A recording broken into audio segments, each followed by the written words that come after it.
at the break to UCF. And King, you mentioned it right off the top. UCF, some of their best offense is just getting fouled. Yes. Like they're one of the best teams in the country at drawing fouls and getting to the free throw line. And they have to share the basketball. When they get into the one-on-one battle, Kansas's help defense is good enough to make it tough. Keyshawn Hall drives, crashes, and an offensive foul 17 seconds in as Rylan Griffin draws the offensive foul. You got to go straight up and straight down. Guards know that. You drive in the paint, someone's standing right there in front of you. Go straight up, straight down, instead of going through the body to make a pass. And that's exactly what I mean when I talk about their help defense. Kansas's defense loads up, so when you drive, you have to be aware of the second defender. Trying to get it to Dickinson down low, deflected out by UCF. Marcus Pettigrew working with Greg Nixon and Ray Natili. I saw all three of these guys last night, by the way. Were they on your plane this morning? Yes, they were. 28 people on my flight here to Kansas City. Were you kicking the chair of any of them on the way from Vegas to Kansas City? No, I thought they did a good job last night. Zeke Mayo gets it going for KU. Well, he lit up UCF for 24 points and 6 of 10 from beyond the arc. If Kansas can make some three-point shots, man, that opens up everything on the inside. And a foul as Jordan Ivy Curry is bumped on the perimeter. Now take a look at this three right here. Hunter Dickinson doesn't get enough love for the screens that he sets to free up his teammates. And Zeke Mayo, you have to fight over that screen. Too good of a shooter to be wide open. 14-seed Knights. There's certain teams, guys, just their eyes light up a little bit more. Zeke Mayo, for whatever reason, against UCF, kind of has that look. Backdoor, missing the reverse lane as deals Mahovsky, and here comes Kansas. King, what was the uniform your eyes lit up for? Oh. I liked Oklahoma State. Yeah, you did. Especially my senior year. I liked Oklahoma State. The hustle by DeJuan Harris Jr. for KU. I'll tell you what it wasn't. It wasn't KU in this building. Zeke Mayo. Roxy, did I tell you? Like, there's something about the UCF logo that they just start making three-point shots from the outside. Zeke Mayo in a good rhythm here early. Hunter Dickinson pulls it down for the Jayhawks. Attacking to the bucket. The layup missed by Rylan Griffin. And here comes UCF back the other way.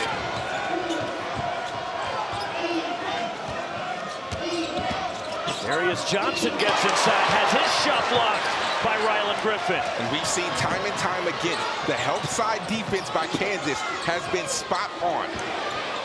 Look at the extra pass. Good patience and poise on this possession for the Jayhawks. I thought we were going to get the heat check, though. Dickinson. Off the heel of the rim of the rebound, pulled down Niels Mahovsky for UCF. Here's a three. Rims off for Keyshawn Hall, and Kansas with the rebound. The last thing you want to do on this floor in front of this crowd is allow the Jayhawks to get out to a run. An 8-0 start, and Johnny Dawkins has got to call a timeout. His team is rattled. They haven't had many good shot attempts. The crowd is in it here in Kansas City.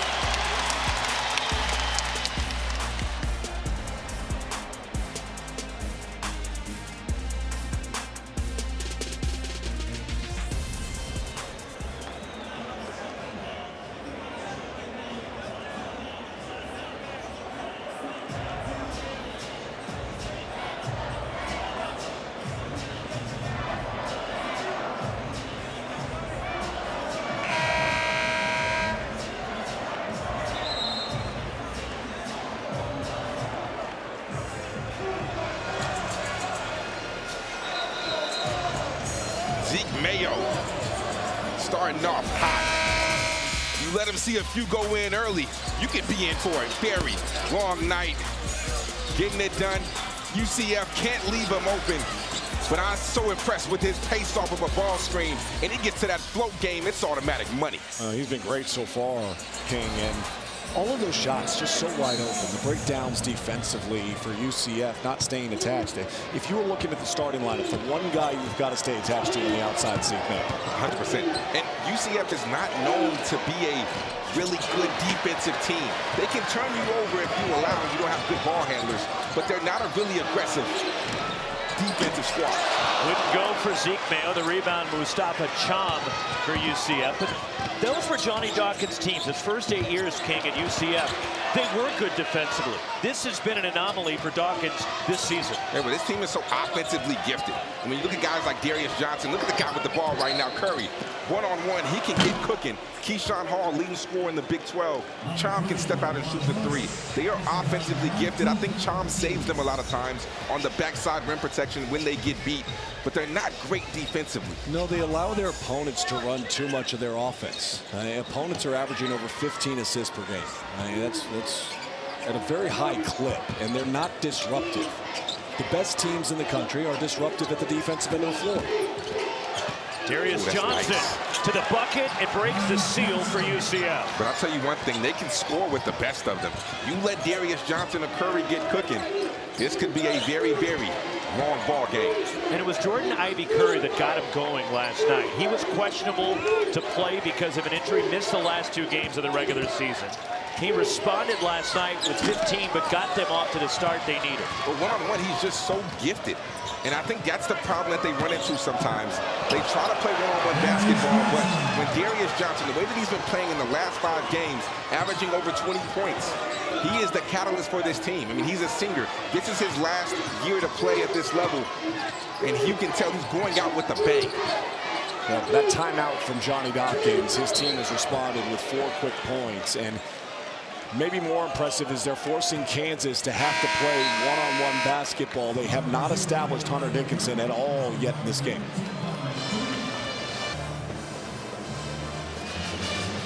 Phil Self and Kansas out to the early 8-4 lead on UCF in the second round.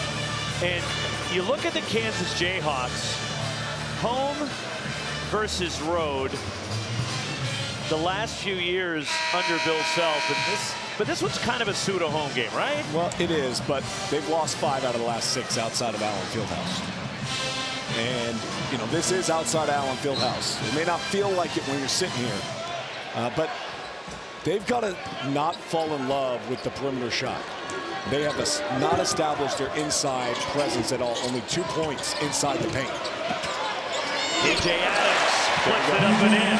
And he's so good on that short roll. I mean, I talked about Hunter Dickinson and how he sets screens. KJ Adams, same thing with him. They do a tremendous job in that pick and roll, catching their short roll, not being sped up, taking their time, seeing what opportunities get created.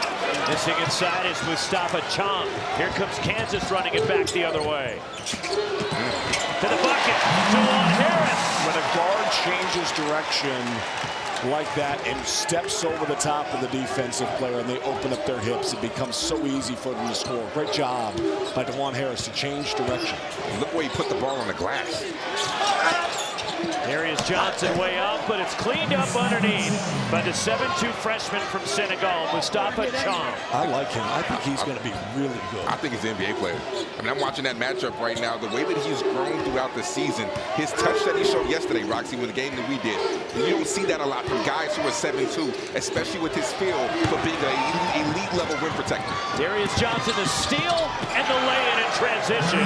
And Johnson already was 6. And last night, he set the single-season steals record for UCF basketball. Well, lazy pass leads to an easy run out, and Kansas has to value the basketball. I don't think we talk about Johnson's defense enough. We know he's a terrific offensive player, but the way he's able to get his hands and get deflections on ball and quick draws and create opportunities for his teammates to get out in transition, we don't talk about that enough. Let's take a look at this steal. He jumps passing lanes as well as anybody in the country without drawing fouls, Sean. You know that's a hard thing to do when you're extra aggressive. Rarely does he ever miss. And if you get good steals, you can turn it into easy offense. Might have pulled a little bit with that right hand, King. Just a little bit. It wasn't called. Doesn't mean it didn't happen. A.J. Storr, 3 to shoot for Kansas, and Storr glides to the basket. That's what they need from him. They need him to be a consistent scorer, the guy that we know that he can be, that he's shown to be in college basketball. And a three buried by Niels Mahosky for UCF. A little bit of flow here in the game. I'm not mad at that. Good job by UCF. Quick one pass, find the open guy on the diagonal. Easy three. And Mahosky with a couple of threes in their win against Utah last night. Hunter Dickinson, and it's intercepted by Jordan Ivy Curry. He pushes to the bucket, and the lane, Jordan Ivy Curry for UCF. That was a great double. The length of charm right there when they sent the double forced Hunter Dickinson in that turnover. Kansas has made their last 3 shots. Make it 4 in a row, and UCF has made their last 4. Yeah, the only problem is they had a couple turnovers that led to runouts in that stretch that you're alluding to, Roxy. Lori Badunga the rebound for Kansas. And those are the shots right there that will hurt you if you're UCF. No pass, bad shot early in the shot clock. Ball's off for David Coits, and the Knights control it.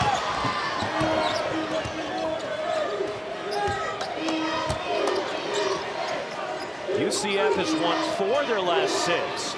It was after a 7-game losing streak, and the first points for Keyshawn Hall. That's what he can do. I mean, he does not need any space to elevate up and knock down the shot. The transfer from UNLV and George Mason before he got to UCF. Hunter Dickinson and his first points of the night. How about what A.J. Storr has been able to do since he's come into the game? 2 buckets, a good pass in the pick and roll. And he's really starting to become a consistent offensive threat for this Kansas team. I got a theory on that. In and out from Niels Mahosky. Are you ready? Yes. What's your theory? A lot of times you transfer in, sometimes it's a lot about you, right? March has nothing to do with you. It has to do with winning. That's all that matters. And as long as A.J. Storr plays hard, good things are going to happen for him. Lori Badunga, the putback after the offensive rebound. You know what I'm saying? Here's a guy that averaged 17 points a game at Wisconsin, right? Yeah. He comes in with all the expectations, and then he doesn't become that guy here. So you get frustrated. You get in your own head at some point in time. Where in March, there's no time for anything to be inside your head. You've got to go out, you've got to play hard, and you've got to just give everything you have to your team. Well, this game has gotten off to a pretty good start, and this dude can score the ball. Keyshawn Hall getting it going from beyond the arc. He had 15 points last night against ASU. Excuse me, had a lot more than that. He had 34 against Kansas last time. Dickinson needs to get going down low in the paint. The 2 guys we talked about in the open starting to make their impact on the game. To do. Ooh, spicy. I think they're sweating, but I think they get it. Lori Badunga going inside, missing at the rim, and here comes UCF. As KU's made 6 of their last 9, even with the miss, and going to the bucket, and the lay-in, that change of pace, don't you, King? That pace was elite. I mean, he's pushing, a little hezzy, and then just go. That little pause just for a second lifted the defensive player and allowed him to go by. And then the switch of hands allowed him to get it to the rim quickly before Badunga could get a good catch. And a block of KJ Adams, and UCF comes away with it. As the Knights, they've made 6 of their last 8 shots. They've climbed within 2. They like this matchup. We've seen 5 points on this matchup alone.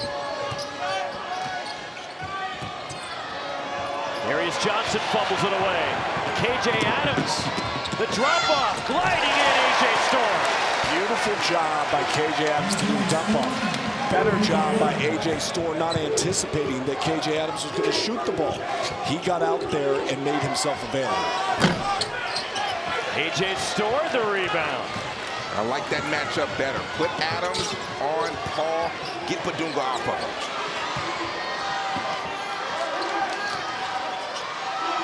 Left open, missing a 3 is DeJuan Harris. Good and the rebound tipped out to Storr. KJ Adams makes so many winning plays. That's just the little things. Ball ends up in the hands of Debo Coleman for UCF. 3rd turnover for KU. I like this matchup right here. One-on-one, 2 guys, similar size. I like that matchup between Hall and Adams. Storr got lost. Darius Johnson, 3. And that's the problem. we know what Storr can do offensively, but defensively is where he has struggled the most this season and why he hasn't had that same level of success that we expected him to have when he left Wisconsin. David Coit launching off on the three, and a foul going for the rebound. It's a hold on Benny Williams trying to box out Flory Badunga. Let's take a look back at this hesitation right here by Keyshawn Hall, pushing in transition. Look at the change of pace. Gets Badunga off, switch of hands in the air. And on the other side, KJ Adams just makes a really good pass. When the defender commits, get rid of the basketball. Good two-on-one break right there. The big thing for me, though, has been Kansas' ability to start getting the ball in the paint. They had 2 points in the paint. When's the last time out? In 4 minutes, they got 10 more points in the paint. Now they're up to 14. A.J. Storr launches from the top, and the rebound Keyshawn Hall for UCF. And if you watch the way UCF guards, specifically Harris and Storr, they're going under every single ball screen. They don't believe in their ability to knock down threes behind the arc on the dribble. And there's UCF going to the paint. Keyshawn Hall drawing the foul. The reason for that is A.J. Storr hasn't had a three in almost a month. Not shooting it great at all. So no, I mean, but that's why you go under, right? 100%. So that's where Zeke Mayo is such an important aspect for this Kansas Jayhawk team because of his ability to knock down the perimeter shot. For some of the other guys that have come in, A.J. Storr being one of them, you don't really have to honor him right now. You want to see him make a couple before you go, okay, we'll go defend him differently. Honestly, if you're UCF right now, you should really help. You should really clog the lane because there's only really, when you insert Rylan Griffin into the game, there's 2 guys on the floor for Kansas that are consistent threats from behind the arc. So if I'm UCF right now, I am clogging the lane and making everybody else shoot jumpers. Second tie of the game, and Darius Johnson and Keyshawn Hall for UCF have combined for 15 of their 22. Zeke Mayo with 8 to lead Kansas. And deflected, and a steal for the Knights. That wasn't that bad of a pass. KJ Adams just dropped it. But they're doing a great job bringing a hard double on Hunter Dickinson. Benny Williams missing from deep. Not known as a three-point shooter.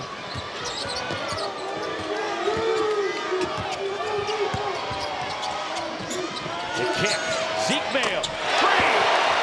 Gets to the baseline, relocate as a three-point shooter. Zeke Mayo does it again. And that's the guy you cannot lose. We just talked about how many consistent threats there are on this Kansas team on the floor. He is one of them. You cannot lose him. Benny Williams tries to go inside. It is denied. Great job, first of all, by the drive baseline. When you drive baseline, defensive players tend to turn their head. Zeke Mayo does a great job relocating. The closeout's too long, he's too open, and he's too good.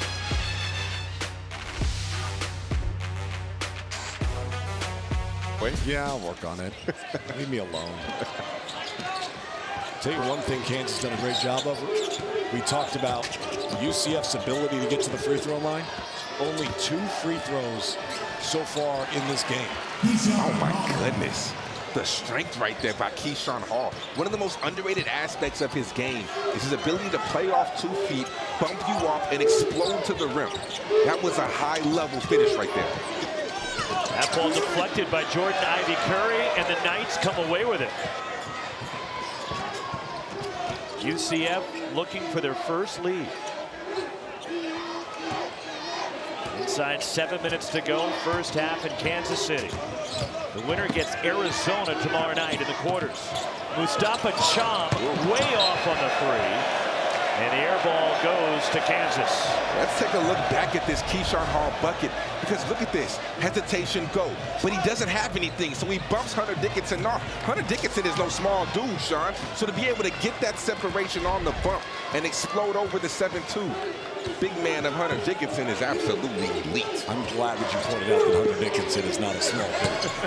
I think a lot of people at home would have been concerned and confused by that. But that's what makes the bucket more impressive. No, it does. It does. It does. KJ Adams, the hoop for Kansas. That's a big body to bounce off, King. Oh, my goodness. King, you're going to lose your mind if that shot went in. I thought you were going to leave the table. Look out. Oh. We got to. We're counting the basket. So a block was called. Count the basket on a goaltend. And KJ Adams still down for Kansas. It looks like his head got landed on. Oh. The previous play is under review for a possible goal. So they called goaltending and gives them the ability to review it. And as Mustafa Cham was coming down, he landed on KJ Adams. The foul on Debo Coleman of UCF. I don't think they're going to count the basket. I think he got there at the same time that the ball was going to the backboard. But that foot of Cham. That was almost a stomp to the head. Oh. You watch as he goes off. Let's see if it hits the backboard. I think that's, to me, that looks like same time. To me, they're like a charge. Let's take a look at this. Well, then they're not going to go back and reverse. I mean, I know they can't reverse it, but I'm just saying, to me, it looks like a charge. But was Coleman still sliding over? He was sliding to his right still, and you looked at his right foot lifted off the ground. He was clearly outside the restriction. He was outside the restriction. Roxy and I are on the same page. King wants to just talk about the officials. No, I never want to talk about the officials. I know how you do. I do not do that, no. This is a veteran crew who knows what they are doing. I like these three guys. Marquise Pettigrew, Greg Nixon, Ray Natili. And our standby is Chris Malone. After review, the play stands inconclusive. Wow. Inconclusive. So the call stands as a goaltend. Credit the basket to KJ Adams. He'll get one free throw after the block on Debo Coleman. I like the addition of inconclusive. They couldn't determine whether or not it hit the backboard first, so you go with the call that was made on the floor. Call stands. Adams at the line, 75%. The first free throw tonight for the Jayhawks. Guys, there's only been 2 free throws attempted in the game up until now. Let them play. I mean, that's what you want if you're a player. I like the more physical games to a certain extent, though. I know you didn't. Oh no, he did like the physical. Don't kid me. Yeah. Oh, you like the physical? I mean, King, you weren't even alive when I was playing, so just chill. Off balance, but it still goes for Jordan Ivy Curry. And he's somebody that needs to heat up. He's a true definition of a 3-level scorer, and we've seen recently he's gotten to his mid-range game a lot more than he did early on in the season. And they need to get the short roll with KJ Adams. They're going to bring Badunga, but try to see if he gets Zeke Mayo off that screen. How about the hands of Darius Johnson causing havoc? I like the short roll there, but I don't want it in the middle third. I want it on that far side where everything is all cleared out so that Badunga has space to roll and see how the defense is going to defend that little on-ball screen action. Instead, you brought it to the middle, and now you had help side defense rotating over because everybody else was on this side of the floor. 100%. When you have it on the side, the help side defense gets confused, and the tag is harder to be able to get there when it's on the side. Push on Jordan Ivy Curry in the UCF foul. It's their 5th. Here with 5:29 left in the half, and Kansas will put it in play at the baseline. Don't know if you know this. I know Fran Fraschilla is standing over there getting ready for halftime. What Fran would say in this moment is you always have to watch the lob. You have to watch the lob on the out of bounds. Not this time. The lob was taken away by 7-2. Ryland Griffin missing a 3. Maury Badunga rips it down. My guy Fran calls more lobs for Kansas than Bill Self.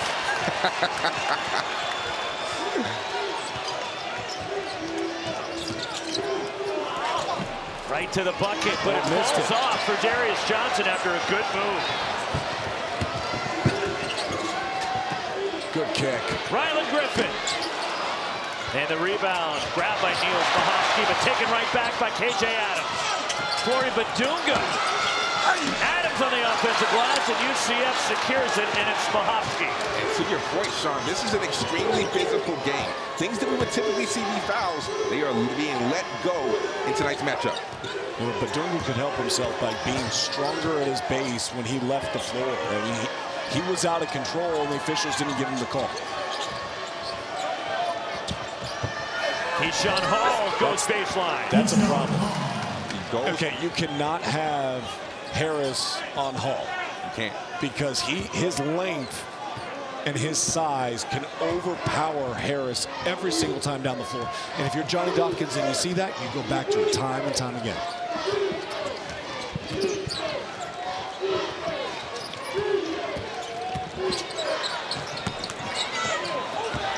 Laurie Badunga keeps it alive for Kansas. Shot clock down to 7. You got to go with a sense of purpose and energy. Zeke Mayo fall away from the corner. And the rebound, last touch by UCF. It'll stay with Kansas.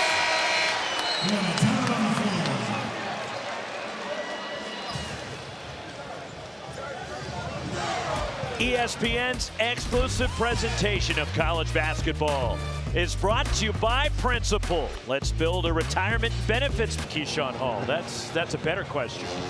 As you look at our game summary. Is that you, Roxy? That was not me. I never had the flow like that in the back.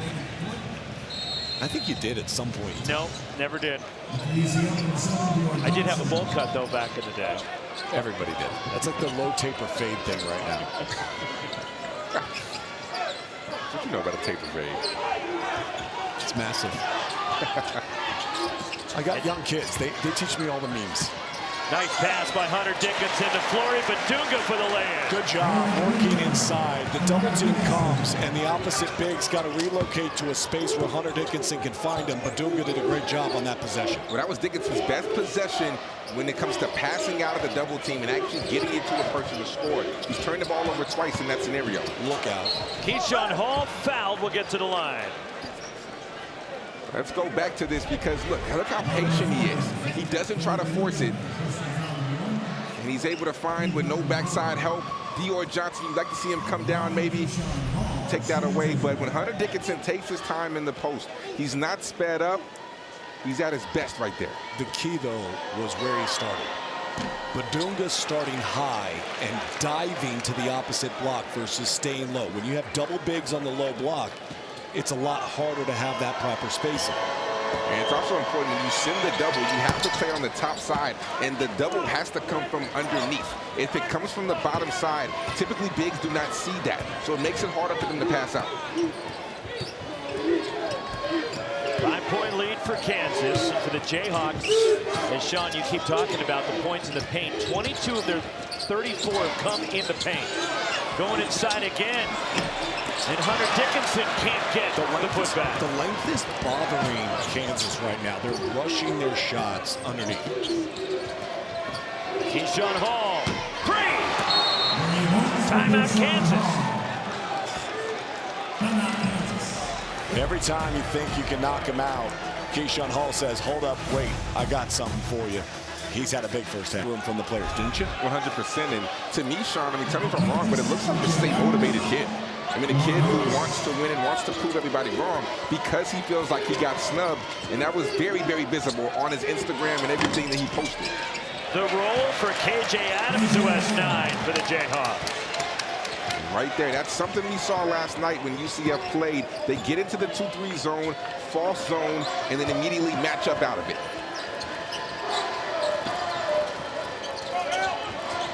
Step back from Darius Johnson. And Mustafa Cham runs it down for the Knights.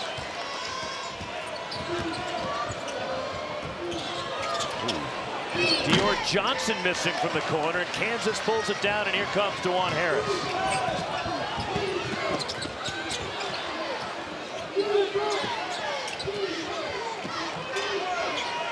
A.J. Storr. Good look at a 3. Sean, he heard you. I don't believe my eyes. No, big time shot. Good pass, though, over the top by KJ Adams. Listen, A.J. Storr hasn't hit a shot in almost a month from the other. Well, he just hit one right now. Well, just watch this, though. The diagonal pass, the defense is all kind of cheating into, loaded to the ball. There's nobody there, and he didn't hesitate on that one. Like shooters, when you think, you start hesitating and try to guide it. There was no guiding there. You catch it in rhythm, it makes it so much easier. But when you play with a big like KJ Adams who can pass and has the vision that he has. That's why he can be a pro. 100%. The touch. His touch in the mid-range, his touch from behind the arc. He needs to get stronger, right? Like, he's already gained 20 pounds this year, but he needs to probably gain another 20 pounds. Yes. But Chom has the ability with his length and his size and that touch to be a pro. And keep in mind, Mustafa Chom should still be in high school. He reclassified to join UCF a year early as a foul inside against the freshman Mustafa Chom. Let's take a look at this right here. Because when you can do this, like Sean said, now NBA scouts start licking their chops. That's 7-2. 7-2. Little screen, short roll, nice soft touch. Like, his future is really, really bright. And he's had some good games this season. He's had some big games. He had 17-5 versus Kansas. And what's interesting, to your point, you talked about Keyshawn Hall getting snubbed. I mean, I feel like Chom got snubbed, too. We talked about it last night on the broadcast. I feel like Chom should have easily been on that freshman team in the Big 12. You can't tell me that there are 5 freshmen better or more impactful than Mustafa Chom in this conference. A lot of times that comes down to wins, right?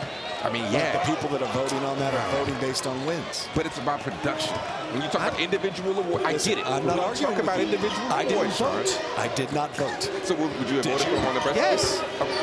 Okay. I'm agreeing with you. I'm just saying a lot of times the people that vote on these things, they look at it and say, oh my gosh, you know, his team didn't win enough games, but you're watching 7-2 pick and pop and knock down threes. And I get it. That's what I mean. I mean, I think that's why, you know, you would like to see them win more games so that they can make those awards. I think that's why Keyshawn Hall got second team and not first team. For sure. Because they didn't win enough.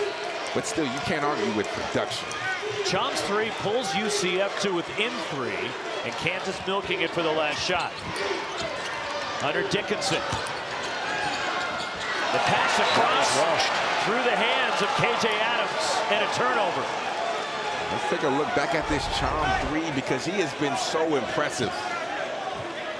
Pick and pop, good touch. Well, and when you hit that shot, now it forces Hunter Dickinson to have to come further out. That opens up the lane for Keyshawn Hall to drive. Darius Johnson launching from midcourt, and that'll take us to halftime. An entertaining first 20 minutes, and a 3-point lead for Kansas as the Jayhawks. Hunter Dickinson in the double team is how you dive out of it. Like, right now, KJ Adams is open if you just throw it up to the rim. But you throw direct passes, it gets deflected. Rattles off for Ryland Griffin. And the rebound pulled down by UCF as our game summary. Points in the paint, Kansas with 24. But Keyshawn Hall for UCF leading all scorers in the game with 14. Hall for 3 ties the game.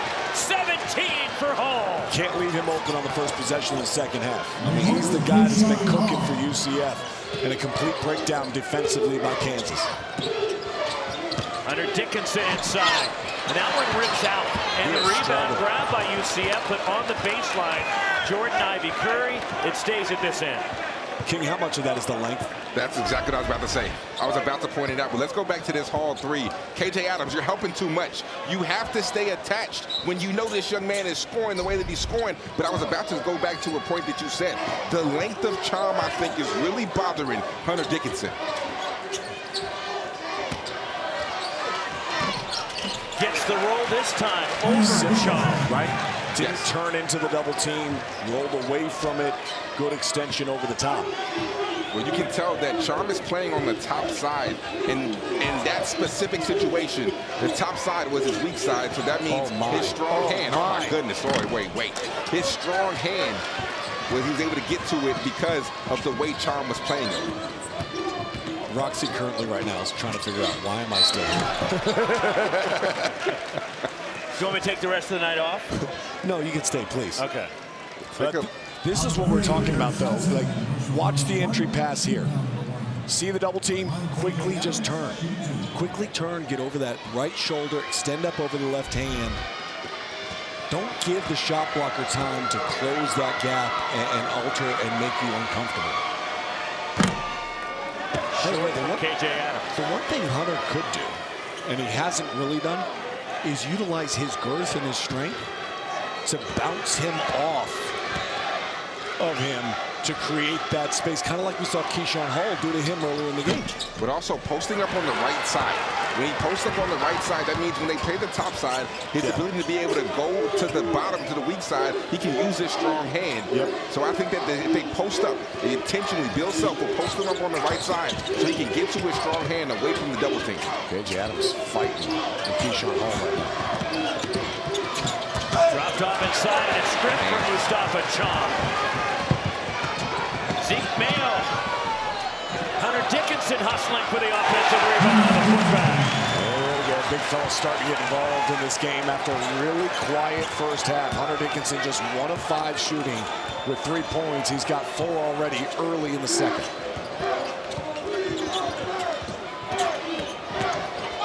Attacking off 1 foot, the floater. Missed by Jordan Ivy Curry. Long outlet to KJ Adams.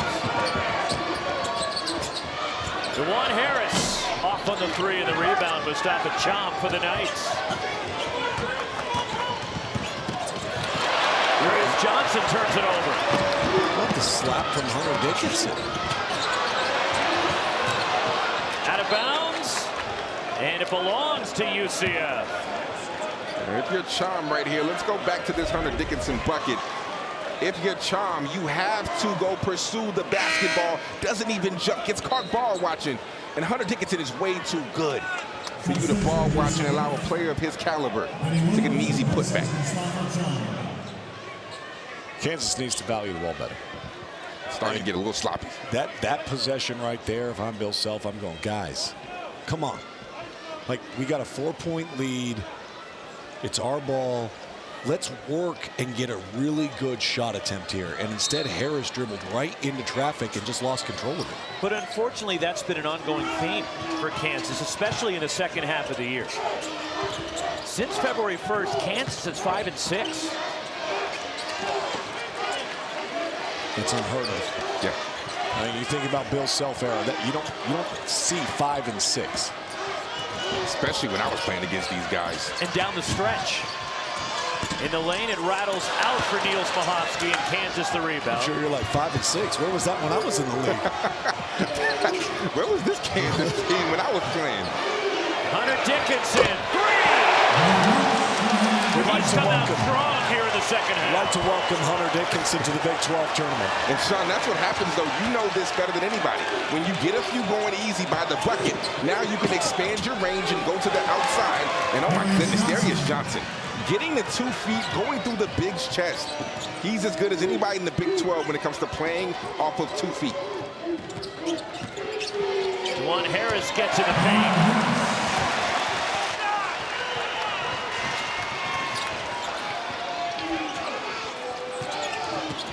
9-2 run for the Jayhawks, and they steal it. 3-on-2 back the other way. Value the ball, slow down, or go out of control. Which one you want? Reach and foul on Benny Williams. But just pull the ball out and set a play up. Where are you going? You know, those are the little things that are the difference of winning a game at the end of the game or losing. Like, we always value the last minute and go, well, that's why they lost. They didn't execute there. You could say that there are 2 possessions we've talked about here, the turnover by Harris and then that one. Even though they gained possession of the ball here, run what they're running right now then. Look, there's a turnover. Anticipation from Jordan Ivy Curry. Counters back the other way and a foul. And Niels Mahovsky will go to the line for UCF. 7-point lead for the Jayhawks. Early second half, second round of the Big 12 championship. ESPN's exclusive presentation of college basketball is brought to you by Principal. Let's build a retirement benefits plan that works for your team.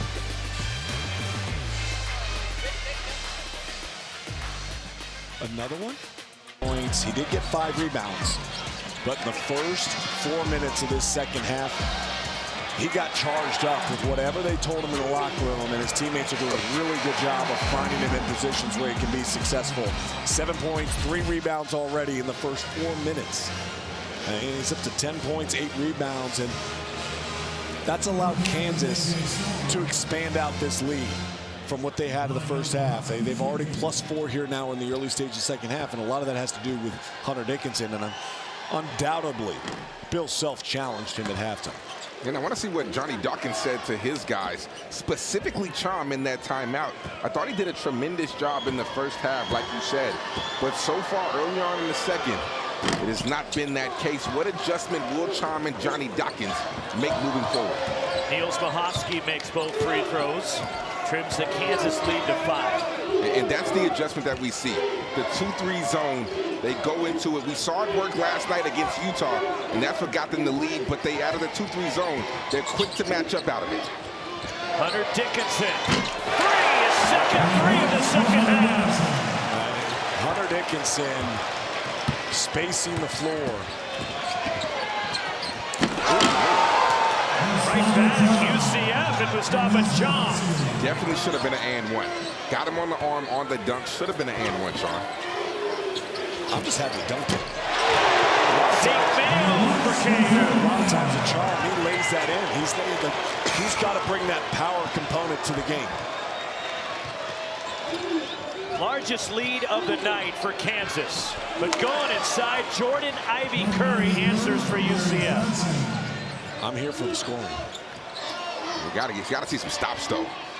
I think this 2-3 zone could work. It worked against Utah, and that's how they were able to get back into the ballgame. They get up a lot of clean looks from the outside right now. Mustafa Chom pulls it down for the Knights. Let's be honest. If you were going to give up looks to Kansas, do you want to give up looks in the paint or looks from beyond the arc? Beyond the arc. Not necessarily to Zeke Mayo, though, behind the arc. Niels Mahovsky missing the three, and Dickinson with a rebound for Kansas. UCF guards do a great job. King, you pointed this out in the first half. In transition, they're digging, trying to be disruptive, and they force you to have to pull the ball back out. David Coyne off the skip pass. What a dime right there. That's an absolute dime on the money in his pocket. Allowed Point to go straight into his shooting motion.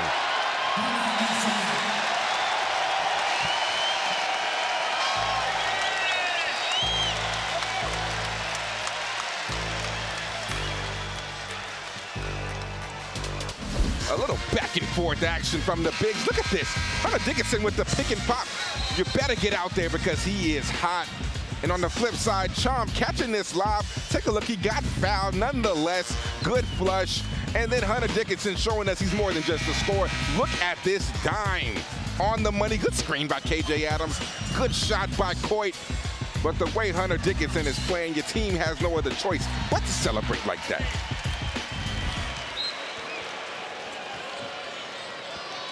Inside 14 minutes to go. Arizona gets the winner tomorrow night in the quarterfinals. As Hunter Dickinson, 1 rebound shy of his 63rd career double-double. Let's not forget, this Kansas team just knocked off Arizona on Saturday. Saved by Mustafa Chom and right to KJ Adams.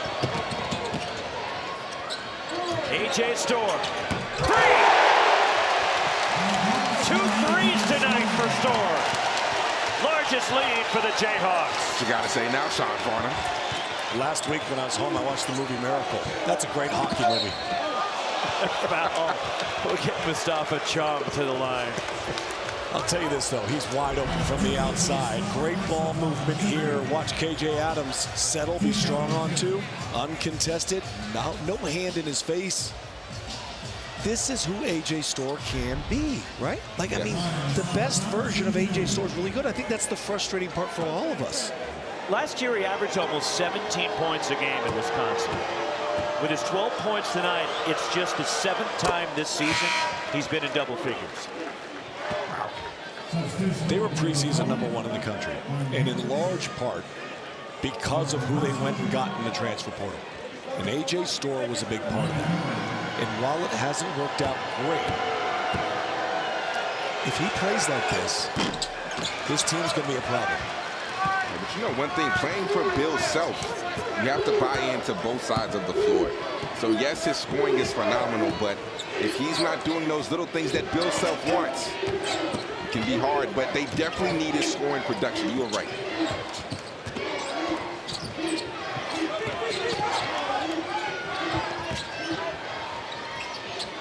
Hunter Dickinson already has made 2 threes tonight. That one rattled out, and UCF with a rebound. To your point, making the right play. That was the right play by A.J. Storr to give that up. Mustafa Cham missing in the rebound. Hunter Dickinson and the double-double. 15th this year for Dickinson. Oh my goodness.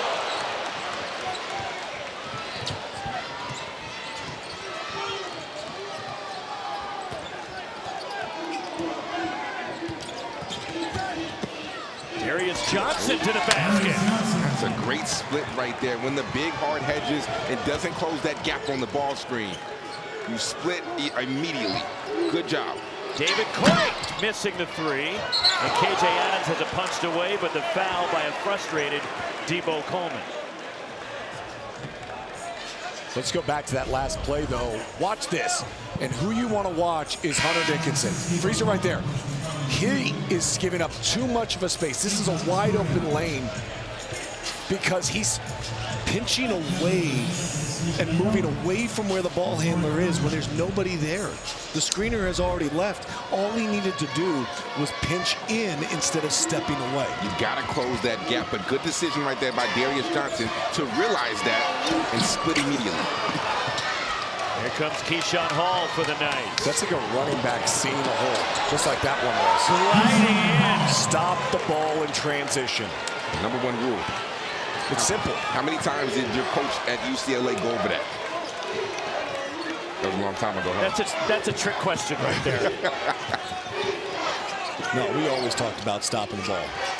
It was pretty easy when you had Earl Watson and Baron Davis as your guards. Your job was easy. Yes. All you did was stand in the corner and shoot. Matt Barr. No, all I did was move the ball. It was like 7 pros on my team. A.J. Storr. Get out of here. 3 bodies tonight for Storr. I'm going to go ahead and leave for the rest of the night. You guys have fun. I mean, are you kidding me? One off a season high for Storr. Back to a double-digit lead for the Jayhawks, but the answer, Mustafa Cham for UCF. You know, I love how he just turns around and starts shaking his head like he does this. This is normal for Cham. This is a fun game right now.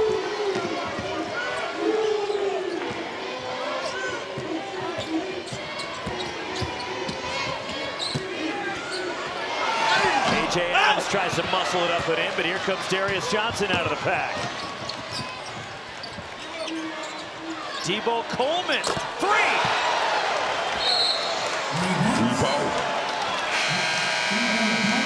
We talked so much about the interior scoring of Kansas in the first half. The second half, it's been about the three-point shot. They are 6 of 10 from beyond the arc. A.J. Storr, he's got 3 from deep tonight. But every time that KU starts to pull away, the guys in the black uniform say, you know what? We still got more left in the bag. Back-to-back threes, and we got ourselves a 5-point game. Motor. Like, even when his shot's not falling, he gets to the free throw line. Kevin Young has empowered him, and he almost left BYU for Kentucky. He prayed on it. He thought about it. He was born and raised there. His grandpa used to take him up into the top of the rafters and watch BYU play, and that's a big part of why he came back. I just love the simplicity in his game. Doesn't try to overdo it, just keeps it extremely simple. Was that before or after his grandfather invented tater tots? Great-grandfather invented tater tots, which makes me love them even that much more. Wait, is this a true story? True story. 100% it's a true story. Invented tater tots. Yes. Richie Saunders' great-grandfather. Great-grandfather invented tater tots. You learn something new every day, huh? Pass broken up by Keyshawn Hall, It makes you but like Kansas more, gets doesn't it it? right I back. like tater tots. You don't like tater tots? I'm not a tater tot guy. I'm more of a French fry guy. Oh my gosh. BYU fans across the country just cringed. I like Cougar tails. Out of bounds. Stays at this end. A Kansas ball.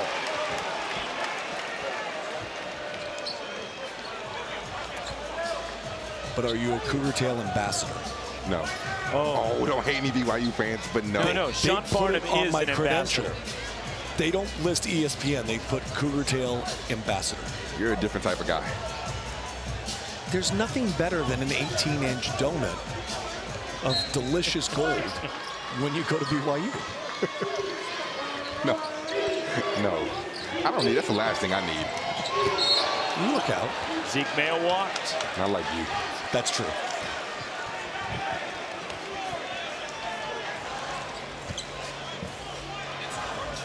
9:58 remaining.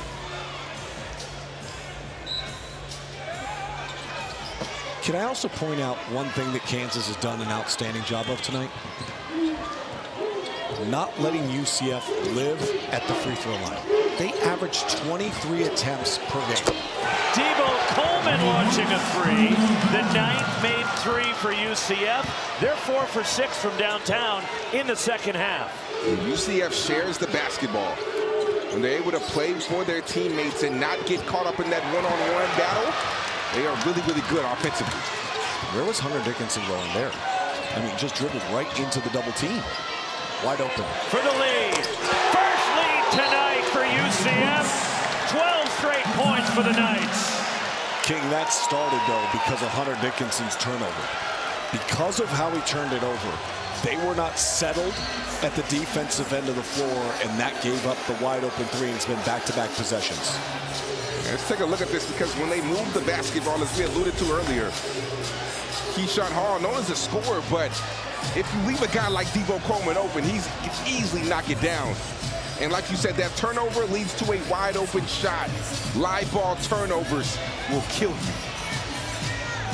There's a discussion going on right now with our officiating crew. That's Greg Nixon, who was in an animated dialogue with Johnny Dawkins. And I believe there may have been a technical foul assessed.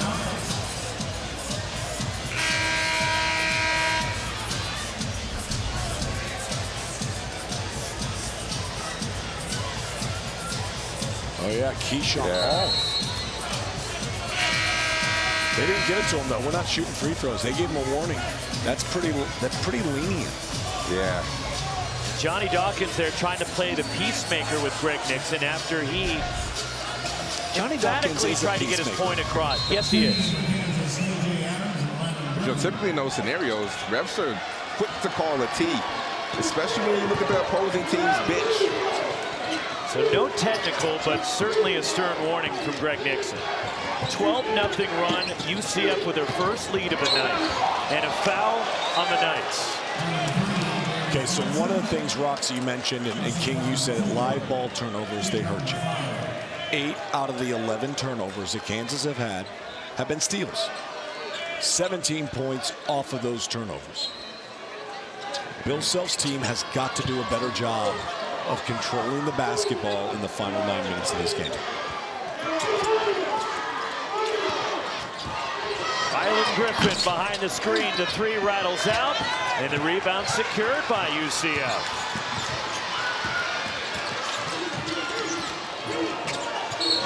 And a foul will get Keyshawn Hall to the line.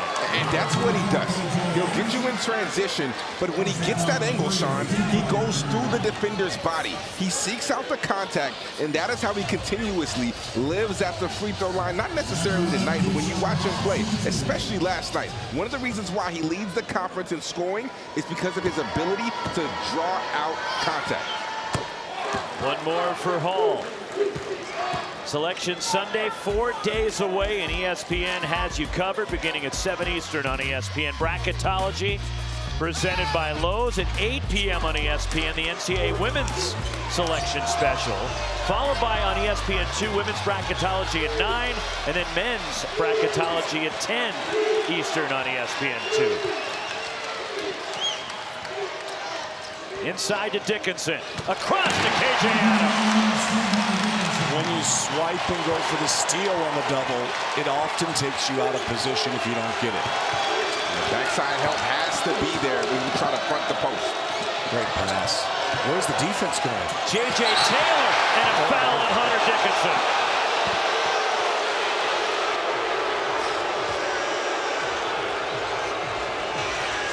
Watch this on the entry pass, though, on the other side down the floor. Hall goes for the steal, and because he does, the rotation and the tag down from the elbow is too late. And Adams able to get in the rim, and then defensively, two guys ran on the pass fake, gave a clean lane to the hoop. And Hunter Dickinson called with the foul. J.J. Taylor misses. One more for a 66%er. But that should have never, Hunter Dickinson should have never been put in that situation. Communication is imperative. Rule number one, the person with the ball is the most important person. Never leave the basketball. Never leave it. I don't know if I've ever seen two guys look at where the ball is and change direction and run to the other guy.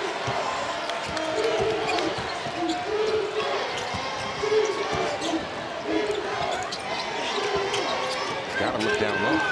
Ooh, tough pass. Just off the fingertips of KJ Adams, and a turnover by Kansas. And that's typically something that we do not see. I mean, you have to get a good angle.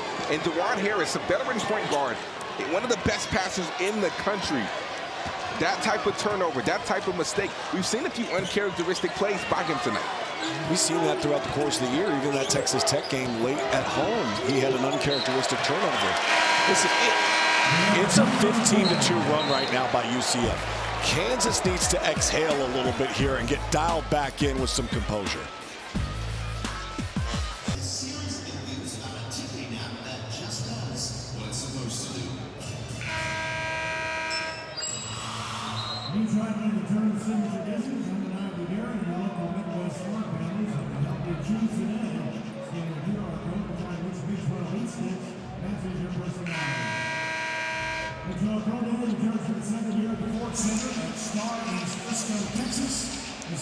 $7:50 left here as our game summary, and UCF on a 15-2 run has taken a 2-point lead on Kansas. Hunter Dickinson in the second half, after a rough first half, has had more of an impact for Kansas. Double-double now for Dickinson for the 6th time in the last 7 games. And a foul as Ryland Griffin driving. And that's an interesting matchup right there. They're putting Debo Coleman, 6'6", on a 7'2" Hunter Dickinson. Johnny Dawkins believes that the strength and the toughness of Coleman can defend Hunter Dickinson. Very interesting matchup and decision right there by Johnny Dawkins. Team foul number 6 on the Knights. Hunter Dickinson inside of the slam, and we're tied. That was outstanding by Ryland Griffin. Drive straight line right at the defensive player, force him to step. Hunter Dickinson's got great hands. He's going to catch that and finish every single time. And I think with this small ball lineup, Dickinson is who you have to play to if you are Kansas. The rainbow from Darius Johnson. Too many open threes. When's the last time we've seen UCF take a contested three?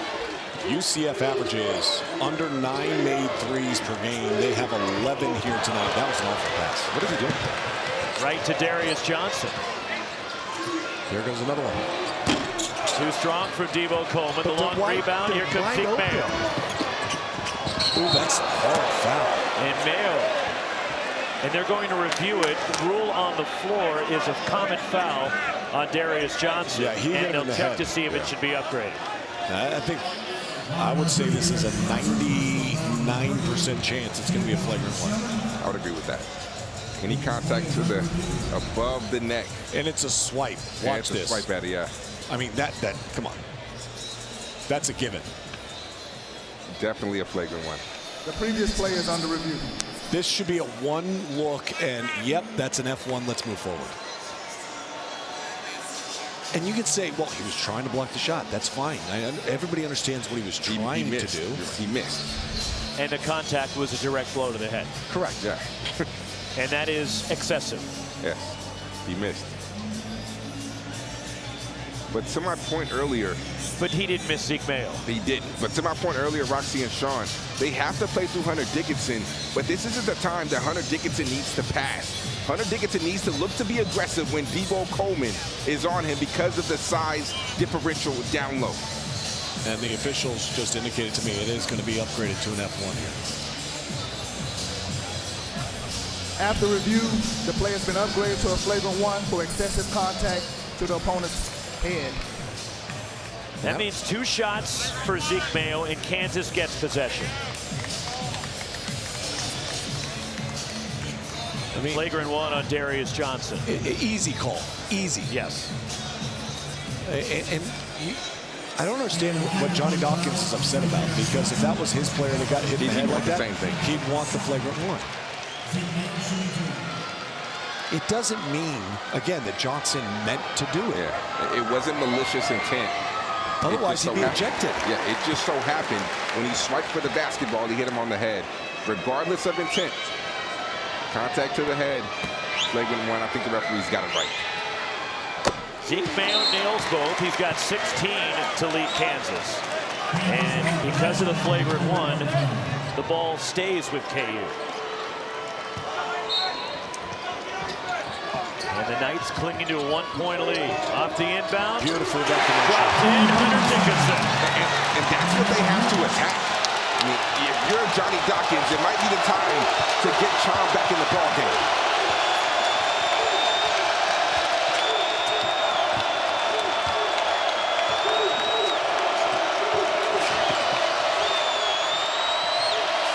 Tyler Hendricks missing a three.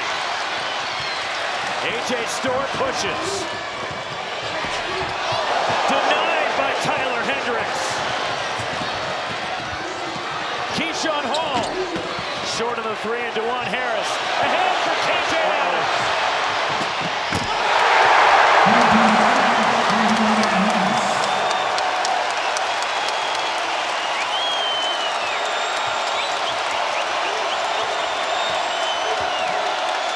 Timeout UCF. 6-0 run for the Jayhawks.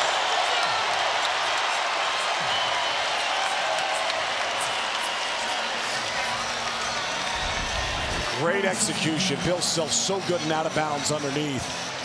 Motion to the corner, creates a mismatch. Hunter Dickinson gets it. And then when this guy's out in the open floor, he elevates with the best of them in the country. Look out.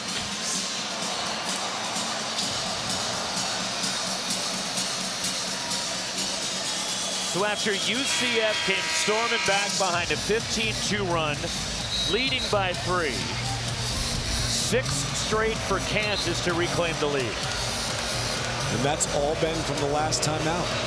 You know, and pushing the right buttons, getting the team to execute and understand the moment and how you have to perform. This has been a game of runs, so Kansas has made their run, but what we've seen tonight, the way that the game is flowing, do not be surprised if UCF finds a way to get on a run of their own, especially inserting Chom back in the game to where there's no mismatch for Kansas on the offensive side. Starts with valuing the ball, though. Almost another near turnover. Keyshawn Hall spins, and he's blocked by K.J. Adams.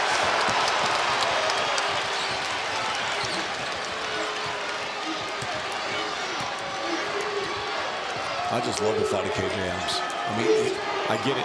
His game has flaws. It's not perfect. But, man, he always is around the basketball. Keyshawn Hall comes away with a rebound for UCF.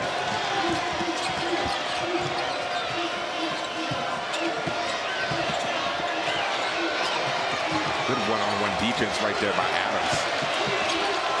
Darius Johnson glides for the key.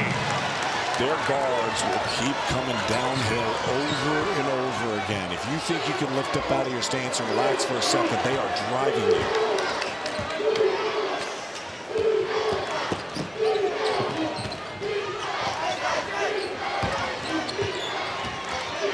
Zeke Mayo on a step back.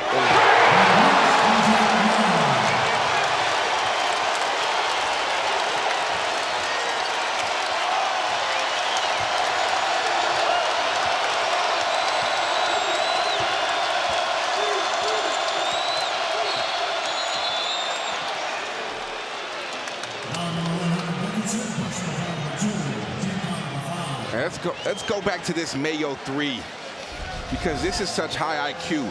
On the side ice, he snakes the ball screen, goes to the area where nobody is, gets away from Chom, rises up, elevates in a pick and roll. I don't know how many guys there are in the Big 12 better than Zeke Mayo. That was really good defense, and to be honest, both guys went with him. Hunter Dickinson was also wide open underneath the hoop. Yeah. I'd go right back to it again and see if they defended the exact same way. And the bump, DeJuan Harris picks up his 2nd foul. I think sometimes in the college game, we see something that works, and then we run something completely different the next time down. You should go right back to it until the team stops it. Right. And by the way, if they make the adjustment, cool. Then you go to something else. Next foul puts UCF into the bonus. Stripped out of bounds by the Jayhawks. 13 on the shot clock for the Knights.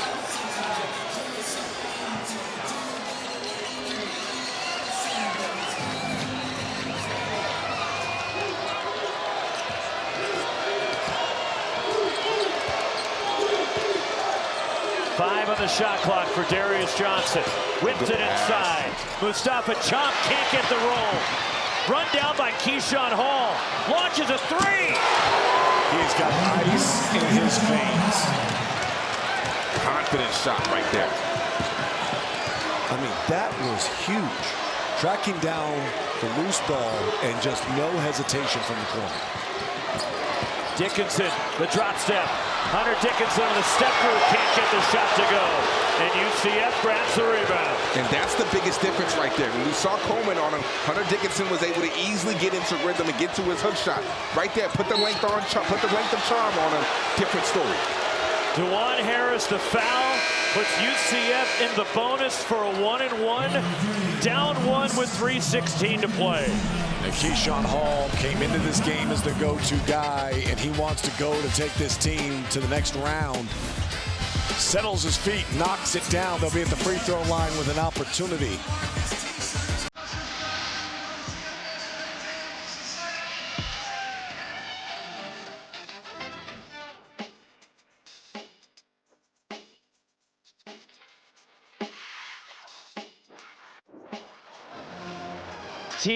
And a tight one in Kansas City with Sean Farnham, King McClure, and our ESPN crew. Roxy Bernstein with you from T-Mobile Center.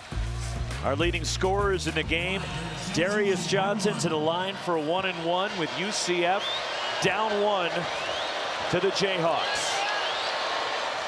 And one more for Darius Johnson. His final 3:16. UCF has pushed their way back in after they were down double digits. What's the key for Johnny Dawkins' team, Sean, down the stretch? I think it's all gas, no brakes. Attack, be aggressive, get into the body. You want to make sure you're getting at least a point per possession. And a great way to do that now that you're in the bonus is to get to the free throw line.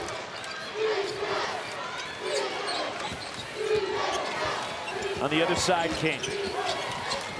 What does Kansas need to do? I love the side pick and roll with Zeke Mayo and whether it be Hunter Dickinson and Adams. But I think the biggest thing that we keep alluding to is valuing the possession, not turning it over like we've seen too many times tonight. Foul will put Kansas at the line for a 1-and-1. And it's the second on Keyshawn Hall. Zeke Mayo 2 for 2 from the line tonight. 19 points to lead the Jayhawks. KJ Adams may have some blood on him as Marquise Pettigrew, one of our officials, sending Adams over toward the athletic trainer of the Jayhawks. Think about this, Roxy, to your point about UCF and this game. UCF is looking to become the first team in the AP poll era. That's since 1948-49. To win a conference tournament game against an opponent that beat them by 50 in the regular season. I had that game. You were in Orlando that night? I was in Orlando that night. That was not pretty. 99-48, Kansas won.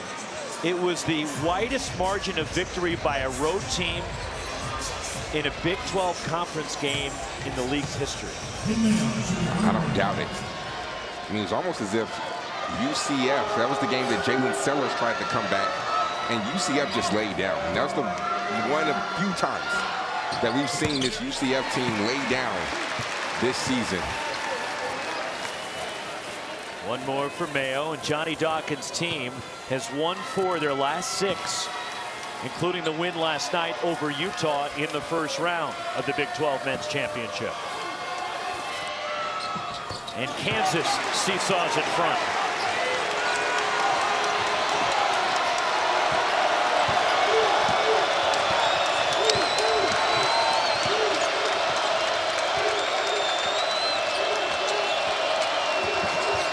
Keyshawn Hall,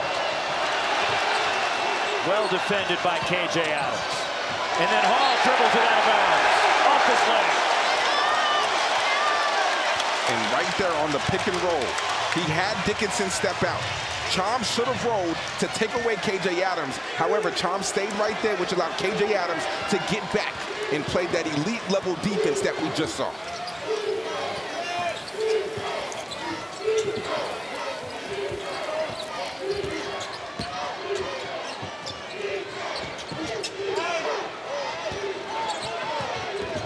Zeke Mayo is tripped and will end up at the foul line. 4th on Darius Johnson.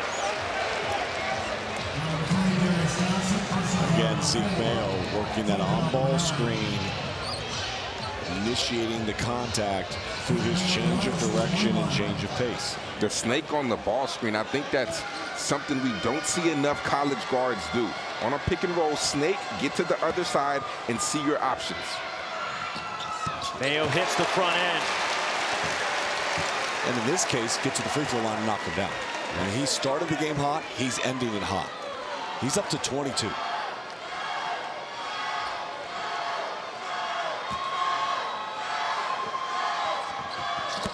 And Mayo remains perfect at the free throw line. 3-point Kansas lead. And this partisan Jayhawk crowd in downtown Kansas City making some noise. Darius Johnson needs the basketball right now.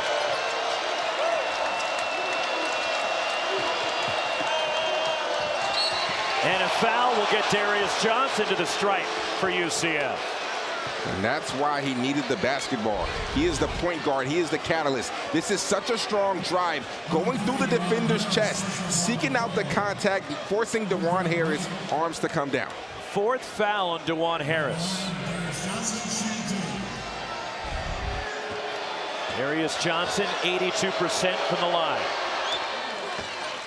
More importantly, stops the clock, gives you an opportunity to manufacture points. So for so much of this game, they did a great job of limiting the number of free throws being attempted by UCF. Down the stretch here, UCF has gotten them into foul trouble and keeps getting to the free throw line. 6th straight game for Darius Johnson with 20 or more. And it's Kansas clinging to a 1-point lead with 1:45 to go.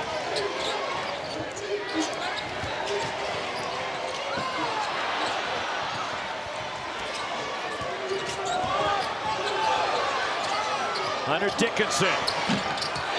Tipped out by K.J. Adams and a fresh 20 for the Jayhawks. Winning plays, once again. Winning plays by K.J. Adams. K.J. Adams got a mismatch underneath right now.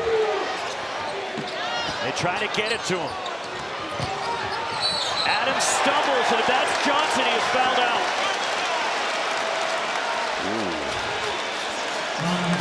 Darius Johnson is fouled out with 1:13 remaining. Huge loss for Johnny Dawkins in UCF. And let's take a look at this because did he throw him down right there? I don't know if that's a foul. I honestly think that K.J. Adams was losing his footing. Yeah, I disagree with that call. I think he spun so quickly, and his base was narrow. And that's a tough way to go out if you're Darius Johnson. I mean, a guy who gave everything he had for his team. But take a look at this.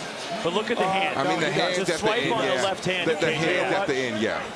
That angle shows it better. Yes. That his right arm was pulling down. The hands at the end.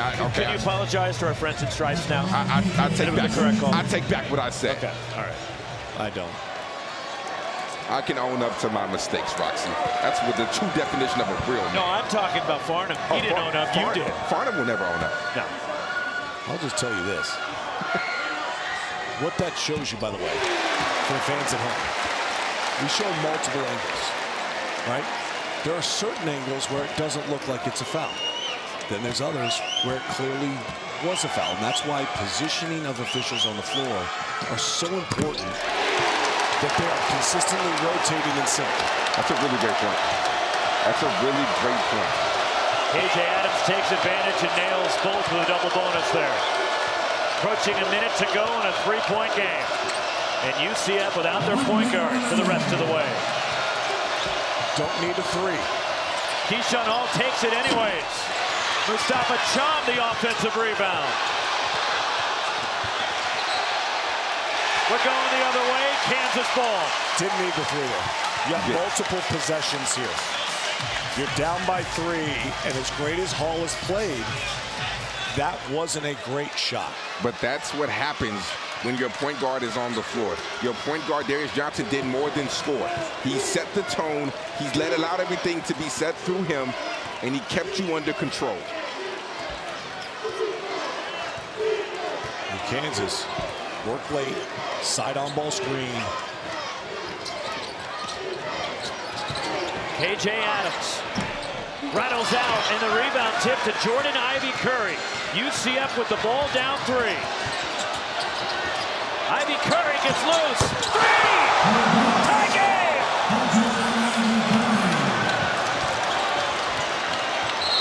Timeout, Kansas. 9.6.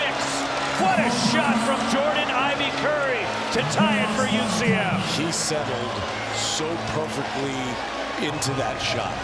We're talking about a young man that has not hit a 3 all day, Sean. That's what he does. He is a 3-point sniper, but look at the confidence to shoot this. Watch this. See how he just gets his feet set? He knew as soon as he went left that he had the space. Right there, he knows he's shooting the shot. Zeke Mayo put his hands down, didn't contest at all because he was afraid to foul, and in doing so, he gave him a wide-open clean look. That looked like another guy named Curry right there. Yeah. Come on, give it to me. There's your reset. Tied 9.6. Kansas out of timeouts. What are we doing if you're Bill Self? I want KJ Adams on or Hunter Dickinson setting a screen immediately, short rolling it to the rim. All right. Ideally, by the way, if Harris has the ball, I want Zeke Mayo opposite corner lifting. Well, I like the high-low option. Yeah. I like that KJ Adams flashing to the high But you post. got 9 seconds. Yeah, but I still like KJ Adams flash to the high post because they've been fronting him the whole time. They have not been able to deliver that pass cleanly. But I like Hunter Dickinson right here. Defensively, UCF. You switching screens or you fighting through? You're not switching off a Hunter Dickinson to put a guard on him, I'll tell you that. I'm fighting through. KJ Adams isolated against Keyshawn Hall. And he steps on the baseline. Kansas a turnover. And now UCF with 3.8 has a chance to win it. And Johnny Dawkins will utilize his last timeout. And if you're UCF, this is exactly what you want. No ball movement, no swing side to side. KJ Adams just taking it one-on-one. That's not his strong suit. You forced the ball to be inbounded to your 4-man instead of a guard. And in that instance, you want the guard to get open, and you want your bigs to do everything they can to get their guards open so that they can catch the ball and operate. Even if that means 9.6 seconds, you could throw the ball in the backcourt and then still have plenty of time to get downhill. They're checking the clock. Our officiating crew at the monitor make sure the time is correct. 3.8 seconds right now remaining in regulation in a game tied at 83. You don't have Darius Johnson, your point guard, if you're Johnny Dawkins. What are you diagramming in your huddle? I want something looping above the free throw line where momentum hopefully is catching the ball going towards your bucket. That'll give you 3 dribbles and then your shot. They have added a half a second. 4.3 seconds remain. And then your shot. As our great friend, Fran Fraschilla says, 1 dribble per second. Has he said that? He says that all the time. Any game that comes down to the stretch, that is our man Fran Fraschilla's go-to line. And here's the thing. I want Keyshawn Hall with his hands on the ball here, period. Defensively for Kansas, how do you play this? You can't foul. I mean, it's the #1 thing. Obviously, if you foul. Where do you station your defenders to maybe take away what Sean's talking about? Me personally, I'm knowing that Hall is not looking to pass this basketball. Hall is not looking to make a play for anybody else but himself. He is looking to score. He's going to take it out. Always watch the inbounder though. But he's looking to score. Ivy Curry is looking to score. I'm making somebody else other than Curry and Hall score this basketball. Here comes Ivy Curry. Jordan Ivy Curry for the win. We're going to overtime. 5 more minutes in Kansas City. Second. Found a way to win. And it was poor execution on the out of bounds underneath twice in that game late. They had a poor execution on the side out of bounds with 9 seconds left to go on the clock here.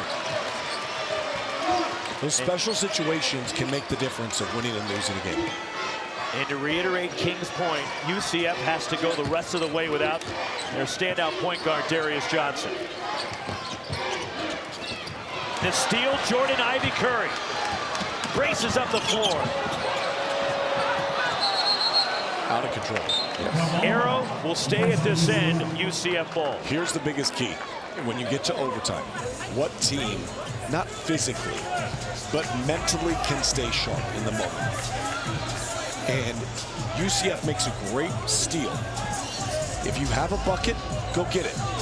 Defense is back, pull it back, set it up, work your clock, work your offense, get ball reversal. Let's remember, UCF is not playing with the point guard right now. They have one on their roster in Darius Johnson. Ivy Curry, even though he's only about 6 foot, he is a bucket getter looking to score. They do not have a point guard on the floor. They need somebody to be able to set the tone and be that initiator. But if you're a coach in practice, and every coach will tell you this, you practice situations with him on the bench. You have to. Hunter Dickinson is third three of the night. Big shot. 17 since halftime for Dickinson, and his season best 3 made threes. Those pick and pops have been available because Chom backs away and gives him space.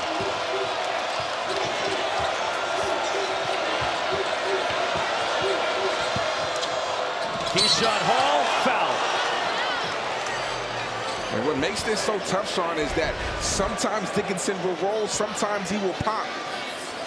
So Chom is confused and doesn't understand what a drop on that coverage. And Hunter Dickinson, the way he's shooting the ball, now you have to step up. More importantly right now, Keyshawn Hall, I think, is dealing with a cramp the way he's looking at it. He's been stretching out that right calf. The fatigue factor from a guy that's been out on the floor a lot tonight. And keep in mind, UCF played last night. Kansas got a bye into the second round. Keyshawn Hall has played all but 45 seconds of this game. It's a lot of minutes, man. Those minutes add up, especially when you're having to do as much as Hall is being asked to do. Third foul in A.J. Storr. And Keyshawn Hall, 24 points, 10 rebounds, and he was fouled. But here's the discussion. Trainer came out on the floor to stretch him out. So now you have the option to call a timeout to preserve his ability to go to the free throw line, or Bill Self gets to choose who shoots the free throws. And Bill Self has chosen Debo Coleman, as Johnny Dawkins not exercising the timeout. Each team gets an extra timeout in overtime. UCF player was injured on the play. Kansas got the pick from the 4 remaining players on the floor. They chose number 6 to shoot the 2 shots. But to your point, Sean, when you talk about the amount of minutes that Hall has to play, look at how he scores his buckets. He works so hard to score the basketball that over time, things like that happen because he's having to work extra hard to get a bucket. Debo Coleman, a 73% foul shooter. The transfer from Georgia Tech. 7 for Coleman tonight. And he hits both free throws. That's cool, man. Sometimes, you know, you get called on and your team needs you to step up, and he knocks down both. Next man up mentality. Keyshawn Hall getting set to return. Minute 20 into overtime.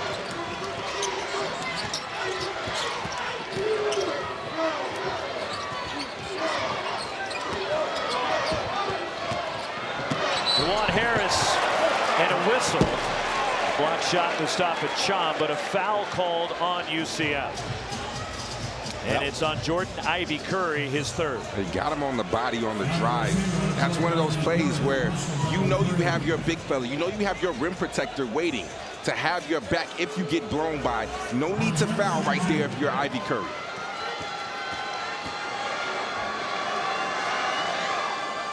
Kansas has made their last 9 free throws. Harris a 71% foul shooter, and Hall is back in now for the Knights.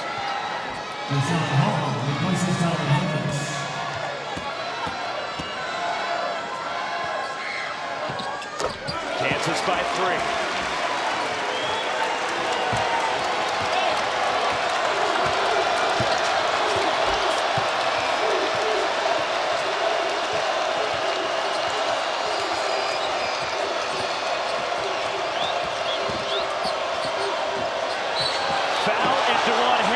Fouled out for Kansas. It's so hard to guard one-on-one. They put their head down. They're already low to the ground. That time, Ivy Curry gets to his spot, plays off 2 feet, creates the separation with the bump, and draws the foul. So now, both starting point guards in this game have fouled out. Darius Johnson for Johnny Dawkins in UCF. And now DeJuan Harris's night is over for Kansas. And Coit will come in for Kansas. But that possession for UCF was going absolutely nowhere. There was a miscommunication. Coleman was in the wrong spot. They were trying to pin down with 2 screens on this side of the ball. He was supposed to cut out and clear out space. He didn't. That clogged everything up. But the defense was all bought into that action.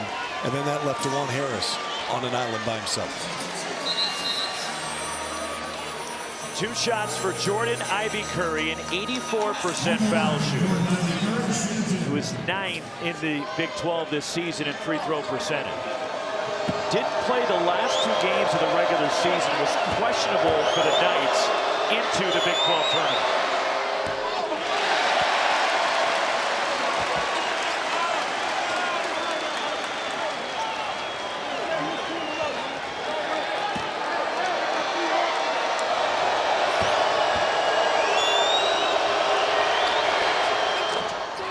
For 2 and a 2-point Jayhawks lead. I think you turn up some ball pressure here on Coit. Try to see if you can make him uncomfortable with the rock in his hands. Dump it inside to Dickinson. And the rebound, Keyshawn Hall for UCF. Once again, we see the length by Charm affecting that floater. Foul on A.J. Storr, number 4 on A.J. Storr. Careless. You're in good defensive position there. No, honestly, if I see anybody outside of K.J. Adams on Keyshawn Hall, that's the mismatch I'm going at. Watch the swipe. I think that's just right across his arm. No need to do that right there, but that's exactly why. Anybody outside of K.J. Adams, if Keyshawn Hall is being guarded by them, I am attacking that matchup immediately. I don't disagree with you at all. You're spot on, King. But Hunter Dickinson is pinching down there. Even if you're overmatched and you know that you are in that matchup, know where your help is and try to funnel to that help. Don't Second one falls off. Be solid on that, 100% solid.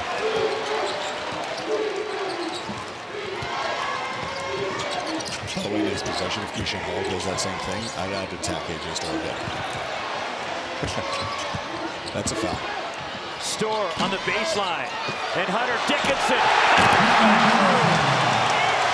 Overpowering Hunter Dickinson, the upperclassman versus the freshman. Toss the freshman out of the way. That's just a grown man rebound right there, Sean.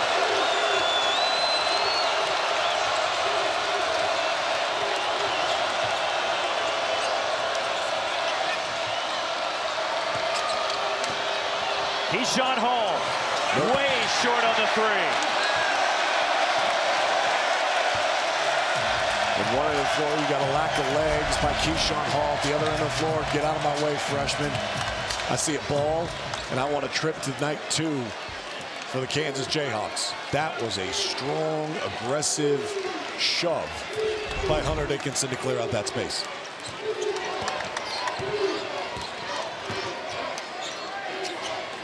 You go for a rebound at this stage of the game, whatever it takes mentality.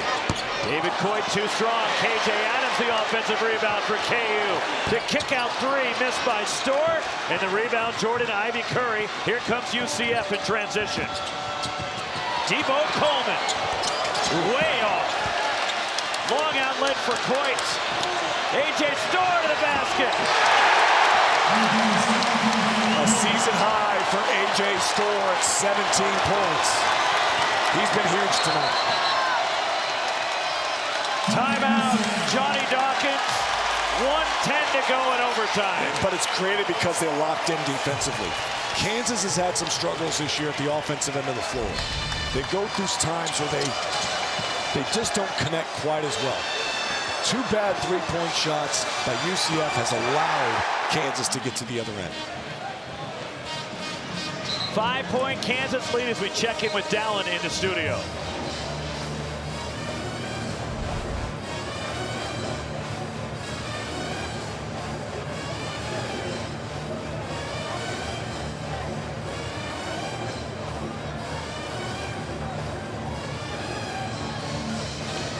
All right, Dallin, we'll get you out to the Big Sky Championship in Boise coming up. 92-87 Kansas. And Jordan Ivy Curry getting worked on as well. And again, UCF played last night. They beat Utah. Kansas was off, and you're seeing some of the UCF players dealing with some cramping here late as we're into overtime. Expected. I mean, the recovery aspect of these conference tournaments, it's a challenge for everybody. Yeah, playing back-to-back days, especially in a tournament like this, when you're playing high-caliber teams, back-to-back, it's not an easy thing to do. And this is basically a road game for UCF, which makes it that much more difficult because you have to give that much more energy to sustain runs, to go on runs of your own, and to get stops against Kansas. Darius Johnson is fouled out. Starting point guard for UCF. And then for Kansas, DeJuan Harris, their starting point guard, is fouled out. AJ Storr playing with 4 fouls for Kansas. UCF 0 for 4 from the floor in overtime. Niels Mahovsky, 3! That's a big-time shot right there by Mahovsky. Now you need to be focused, UCF. You're mentally fatigued. You're in overtime. Can you get the one stop? Game comes down to it right now. You don't get a stop, you're losing this game. Stay attached, communicate.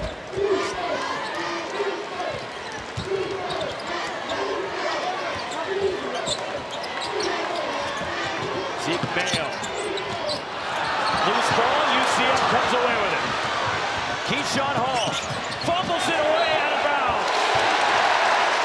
And that's to your point, Sean. You don't have the numbers. We've seen this time and time again, specifically by this UCF team. You don't have the numbers. No need to try to rush. Take a look at this. It's 1-on-2, 1-on-3. You don't have the numbers. You don't have the advantage. Pull it out, value the possession, get a good shot. Johnny Dawkins asking for a review. This is a bad ask. And it will get reviewed by our officiating crew with 27.3. It's fine. You take the timeout. Under review. You're going to end up getting charged with the timeout here. But he doesn't have a timeout. So then it's a technical. Right? Unless Marquise Pettigrew agreed and said we should look at it. Because it can't be an official initiated review. Even though Johnny Dawkins approached the subject with So it depends on how it was asked for. Will you pretty please ask for, can I get a review, This should Mr. not take Official? but 2 seconds because it's clearly off of Hall. Yes. Yeah. Like, Clear let's as day. play. But I wonder if this is also Johnny Dawkins trying to buy a timeout because he doesn't have one. If that was the ulterior motive, because... Now, the only other thing they could be looking at is the time to see when the ball After went out. review, the play stands. 27.5 seconds on the game clock. Okay, so that's what they went to go look at. 2 They added tenths going back on 2/10 the of a clock. second back on the clock. They said 27.5. Okay, now they finally fixed it. That makes more sense. You're down 2 with 27.5 seconds. Defensively, how do you play this if you're UCF? Well, you try to go for a steal immediately, but 27.5, you have to foul. Don't let any more than about 3 to 4, no more than 5 seconds get off this clock. Coit is a 70% free throw shooter. Storr is 65%. If you can funnel it to Storr, foul that. Storr's got the ball, foul. and they foul him.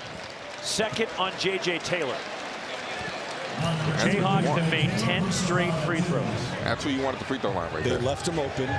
They allowed him to get the ball, and they put him to the free throw line. And it's the double bonus. 2 shots for A.J. Storr. He has yet to attempt a free throw tonight. That's good execution right there. Now, I know Johnny Dawkins specifically went over that by the way that they came out and guarded. Good execution. Way to listen to your coach if you're UCF. Season high 17 for Storr. Been his night. He has shown up. He has played so well. This is what you expect. This is what you need if you're Kansas. And he showed up big last year for Wisconsin in the Big Ten tournament, and he hits both free throws to make it a 2-possession game. To the basket, it rolls in, and one, Jordan Ivy Curry. And that's the last thing you want right there if you're Kansas, to allow Jordan Ivy Curry to get downhill like this and get an and one, even though he might have got away with an offensive foul with the push-off on Coit. Nonetheless, high-level finish, eyes stay up, focus, and one. They called the foul on A.J. Storr. He is fouled out with 18.2 left in overtime.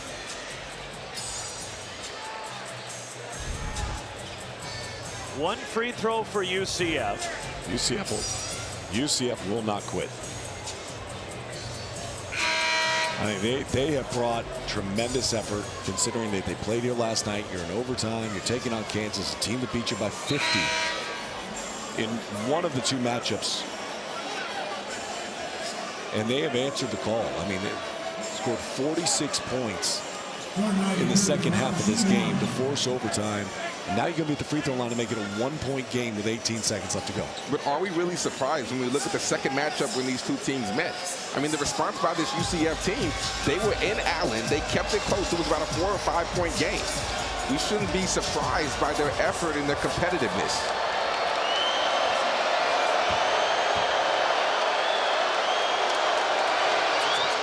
One-point game.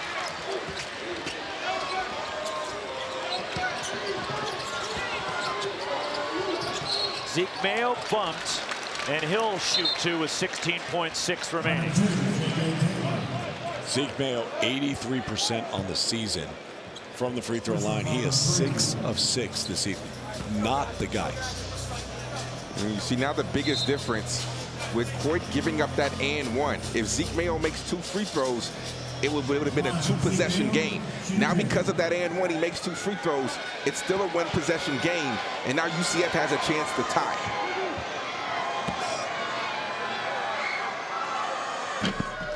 Crawls in for Zeke Mayo. 24 for Mayo tonight. And if you're going to play the foul game, assuming he makes this, there's still too much time. Well, far too much time right now. And the miss after 13 consecutive made free throws by Kansas. Now you can get downhill. This changes everything. You definitely don't need the 3-point shot. I like Ivy Curry here attacking. On the baseline, left short by Mustafa Chum. Hunter Dickinson, a rebound and a foul. And Kansas will go to the line at the other end with 2.4. And that's not a bad look. I mean, Curry attacks. You get Chom, who's more than capable of making that shot. I see how you're looking at me, Sean. But Chom is more than capable of making this. You get an uncontested floater by a guy who we continuously said has good touch around the rim. That's not a horrible look, Sean. It's not. You're right. It's not a horrible look. Doesn't make it the right look. Because Ivy Curry getting fouled and going to the free throw line is a better look. But he would have forced up a bad shot. The miss by Dickinson keeps the door open for UCF. By the way, now I would foul if I'm Kansas. Yeah. if he makes this. Yes. If he makes this, I'm fouling. 3-point game. Riquise Passmore checking in for the first time tonight. Now the key is also to force them to catch the ball moving towards the Kansas basket. No momentum going towards UCF's. Debo Coleman is tripped. Time has run out. They'll probably put time back on the clock. Ryland Griffin called for the foul as Debo Coleman went sprawling. And it's really not a bad play right there by Ryland Griffin. No.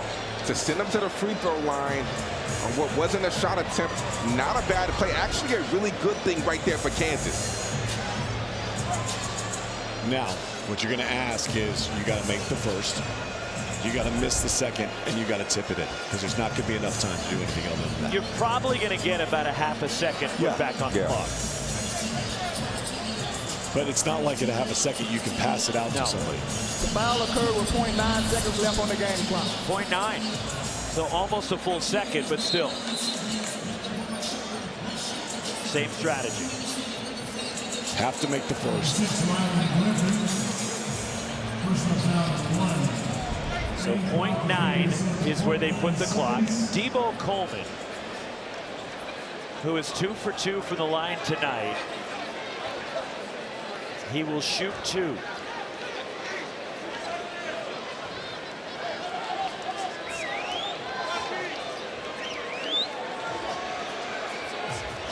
Debo Coleman has a little blood coming from his right elbow, and Ray Tilly moving in, our official.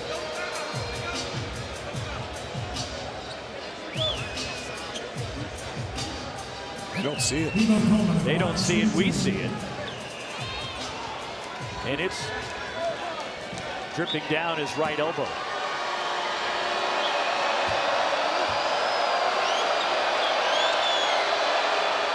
Makes the first.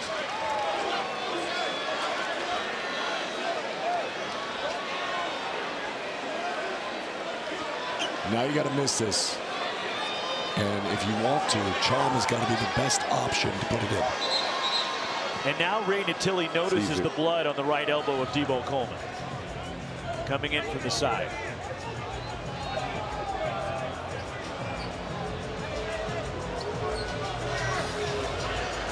So a quick timeout to attend to the cut on the right elbow of Coleman. And both sides have put in their big guys, their rebounders. Dickinson back in for him. Badunga has come in. KJ Adams out there for Kansas. Bill Self knows what's coming up. But Johnny Dawkins countering with his taller guys as well.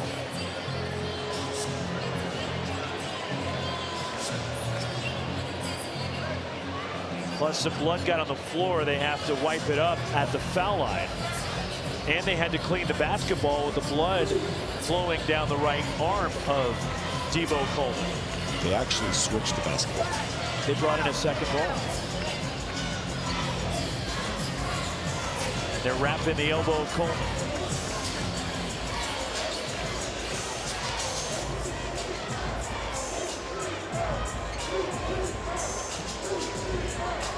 (96-94) Kansas. One shot for Debo Coleman.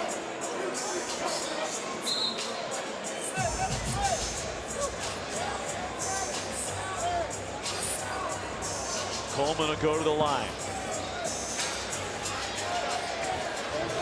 Tremendous ball game, tightly contested all night between KU and UCF. Most points by both teams in any Big 12 game in this tournament's history. And Coleman didn't hit the rim. You gotta hit the rim on that. You have to hit the rim. You can't do that. Nope. I'm not sure if Coleman knew the rule. And you have to know if it doesn't touch the rim, then it's a violation. He fired that one off the board. And a foul before the inbound. And they're calling a hold on Tyler Hendricks. And David Coyne, still with 9/10 left, will shoot at the other end.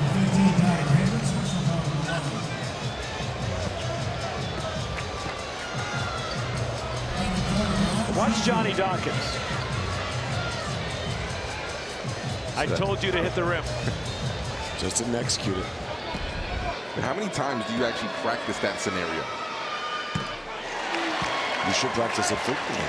Yeah, but I mean, I don't know how many coaches actually practice that scenario. I mean, it was clear right there.